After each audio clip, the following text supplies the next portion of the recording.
Former Georgia Bulldog great David Pollock is not sold on his Georgia Bulldogs heading into the 2025 season.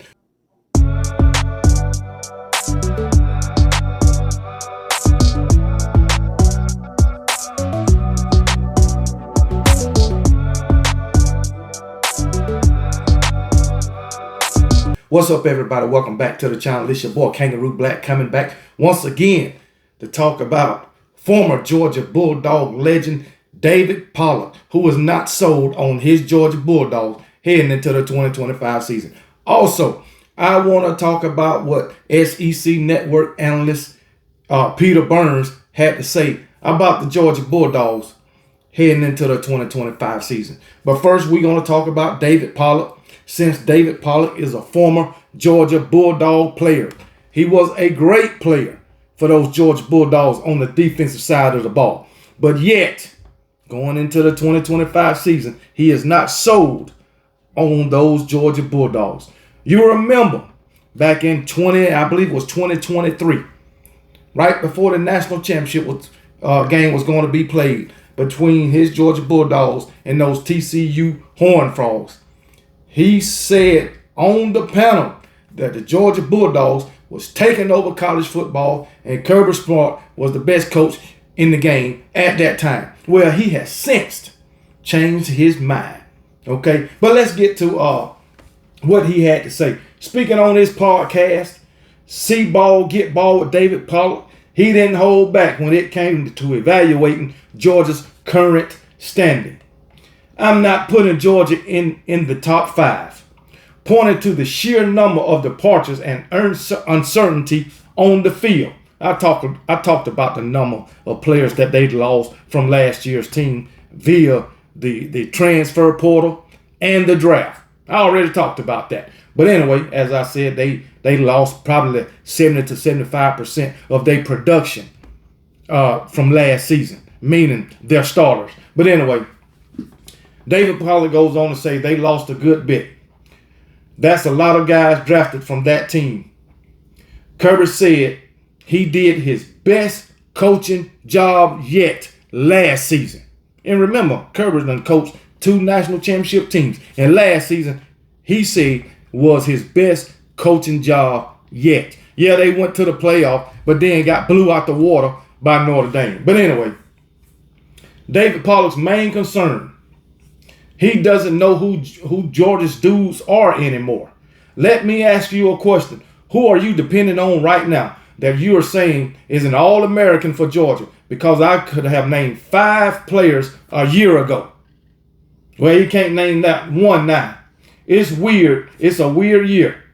I feel like every year we've gone into it going, Georgia is the best team. And this year, I got 4, 5, 6, 7 teams that I'm like, okay, they might be fighting for the next tier.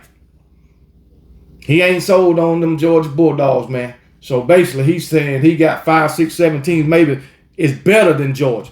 So he putting them in the next tier. But he does have them in the top 10. Okay, he don't have to have them in his top 5.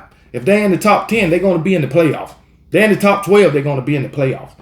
So he's not totally getting bent out of shape about his Georgia Bulldogs. He's just saying they're not a top 5 team in his view. And of course, in a lot of Georgia fans' view, they're not a top 5 because of the amount of starters they lost from last year's team. So, but guess what? They might very well end up being a top 5 team.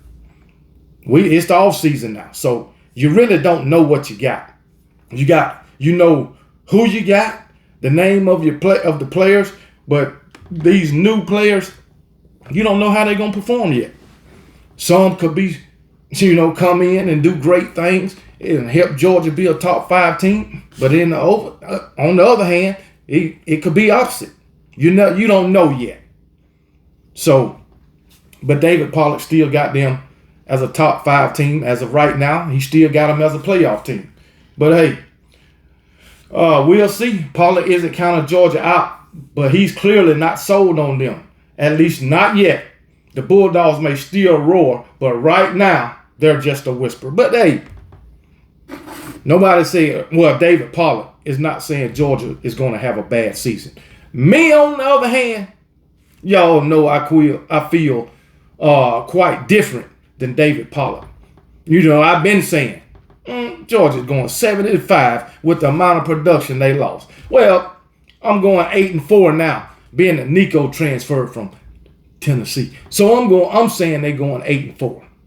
That's just me now. I know you dog fans, y'all want to come after me for saying that, but it's just a prediction, my opinion.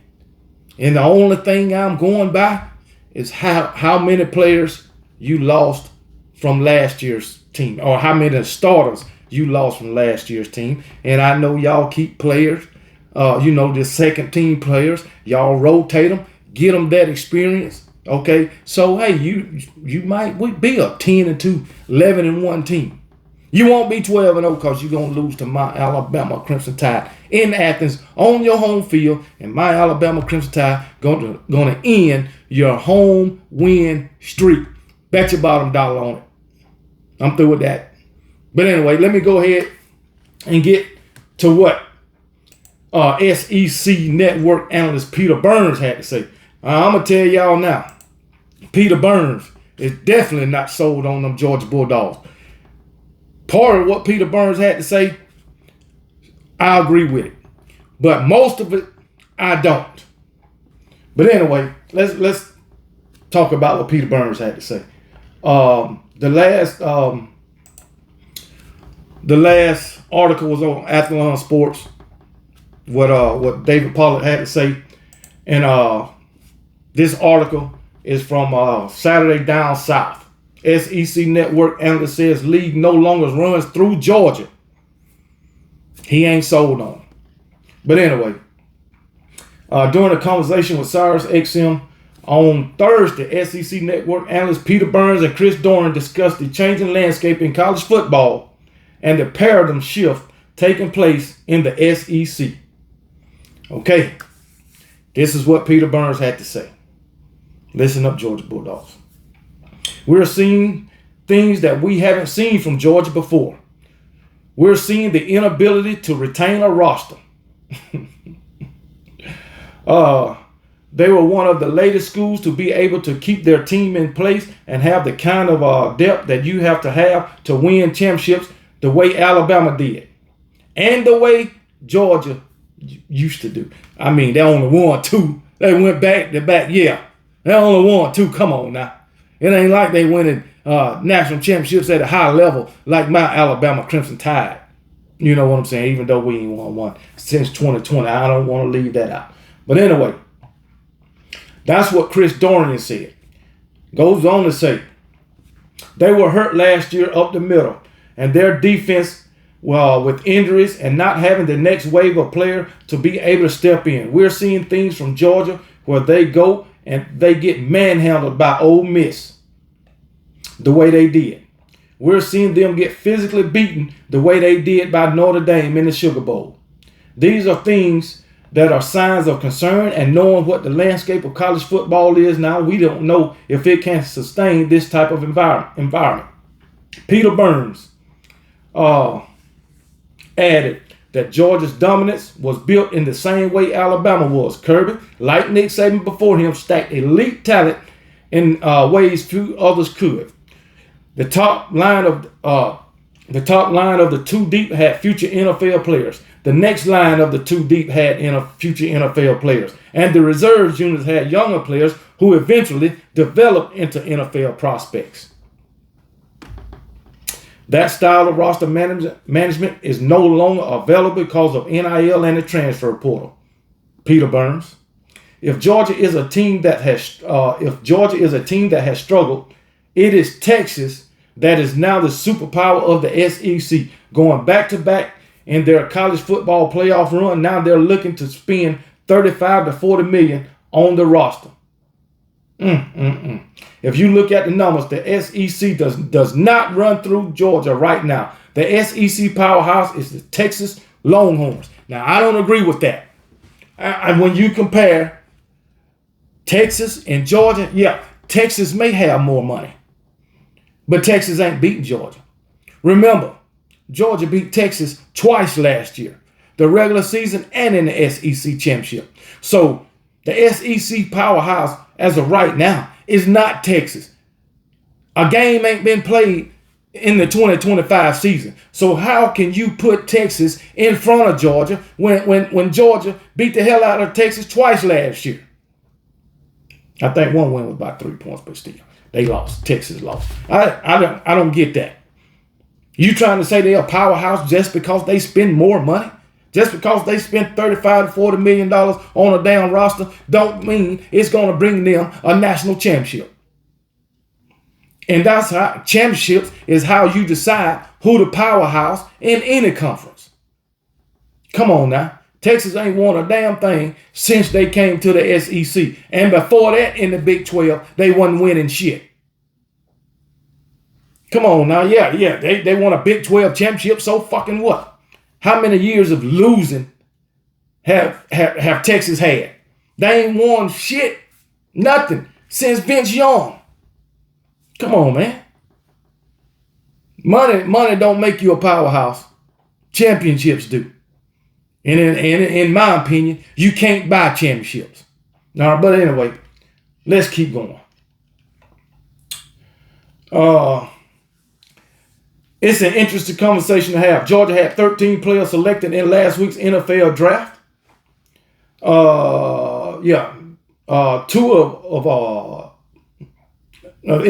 Two of an all-time record for players from a single school in one draft cycle. Texas had 12 players taken in the second round, but the Longhorns were soundly beaten by the Bulldogs in Austin during the regular season and then beaten once again in the conference championship. Georgia won the first meeting despite throwing 3 interceptions. Georgia won the second meeting despite losing its starting quarterback at halftime. The latest national championship odds suggest Texas has a better chance of winning the college football playoff next season than Georgia, but it's close. Guess what? Texas lost a lot too. Damn sure is. I believe Texas, guess what they doing? They replacing their quarterback too from last season. They're going to have a first-year starting quarterback, just like Georgia. Just like Georgia, Texas is replacing 4 offensive linemen. Just like Georgia. Just like Georgia, Texas is replacing a running back. Just like Georgia, Texas is replacing, I believe, 3 wide receivers. Because Bond, Golden, and I think Wingo transferred on their ass. So what it is, just like Georgia, Texas is replacing some players on the defensive side of the ball. So if Georgia lost to Texas if Texas lost to Georgia with all they had last season, how you think they're going to beat them this season? Come on, man. And not only lose to them once, but lost to them twice. But yet you say Texas? You saying Texas is the powerhouse in the SEC now when Georgia is your current SEC champions. It makes no sense. Anyway, we'll see. They'll play each other in Athens on November the 15th. And I believe Texas might, I'm going to say Texas going to get them this time. I'm just speaking for right now. But if Texas don't beat Georgia on November the 15th in Athens, let's see what Peter Burns and Chris Doering going to have to say then. Last year's gone. Last year's gone. It's a new year. But if you couldn't do it with the guys you had last season, and both of y'all is daggone going through a transition period as far as players, you ain't going to do it this year. You ain't. Even though I feel Texas will beat Georgia this season, but guess what? If you look at it on paper, they won't. Because guess what? In my opinion, Kirby Smart and those Georgia Bulldogs recruit better than those Longhorns and Steve Sarkisian. in my opinion. I don't know how much money you spent on NIL last season, Texas, but you still didn't get it done against those Georgia Bulldogs. But we'll see if I'm right, or as Chris Doran and Peter Burns is right next year. All of us saying is that Georgia will lose to Texas next year. All of us saying that. Let's see if we're right. But if you just look at it on paper and look at the resumes and look at the history between the two, it says Georgia will win. I ain't afraid of being wrong. I'm gonna stick with my pick, and I'm going against the grain on this one. Hell, I picked Georgia to lose to Texas last year, but it didn't happen. It didn't happen. Not one time. But hey, it is what it is, man. It is what it is. But y'all let me know if y'all agree, man. Let me know if y'all agree with Chris Doran and Peter Burns. Also, let me know what y'all think about what David Pollock had to say about the Georgia Bulldogs. Now, I agree wholeheartedly with David Pollock. Wholeheartedly. And some of what Chris Doran and Peter Burns had to say, I agree that, the roster retainment and all that. But as far as trying to compare Georgia to Texas and say Texas is the powerhouse in the SEC and all that shit, when Georgia is the current SEC champion, you done lost your damn mind. But as I said, y'all let me know what y'all think about it, man. And remember, y'all be blessed. And KB don't give a piss about nothing but the Tide. And roll damn Tide.